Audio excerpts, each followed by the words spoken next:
नमस्कार, मी गायत्री. गायत्रीज किचन कट्टामध्ये आपल्या सर्वांचं पुन्हा एकदा मनपूर्वक स्वागत.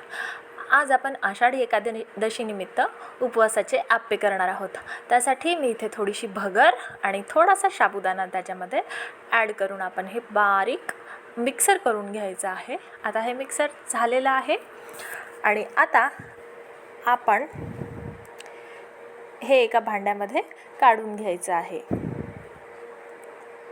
हे सर्व एका भांड्यामध्ये काढल्यानंतर आपण त्यामध्ये बटाट्याचा खीस घातलेला आहे.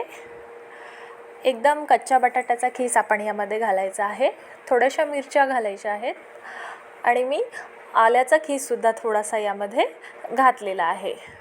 तुम्हाला चालत असेल तर तुम्ही घालू शकता उपवासासाठी, नसेल तर काही प्रॉब्लेम नाही.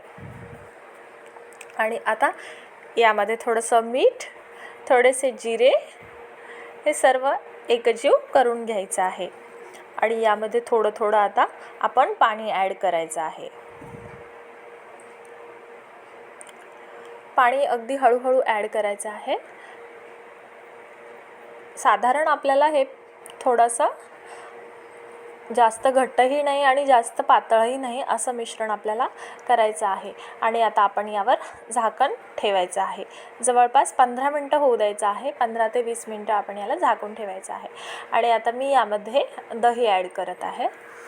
दह्यामुळे याला एक वेगळी चव येते, त्याच्यामुळे आपण दहीसुद्धा घालायचं आहे.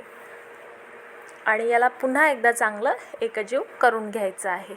आता मी इथे आप्पे पात्र घेतलेलं आहे, त्याला तूप लावून घेत आहे.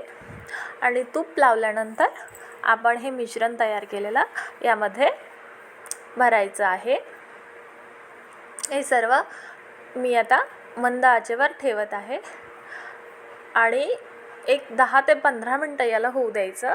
दोन्ही साईडनी त्याला व्यवस्थित होऊ द्यायचं आहे. पहा, दोन्ही साईडनी झालेले आहेत आणि मी तुम्हाला हे प्लेटमध्ये काढून दाखवते. अतिशय सुंदर आणि हे तयार झालेले आहेत. जर तुम्हाला माझी रेसिपी आवडली असेल तर लाईक, शेअर, सबस्क्राईब नक्की करा. रामकृष्ण हरी.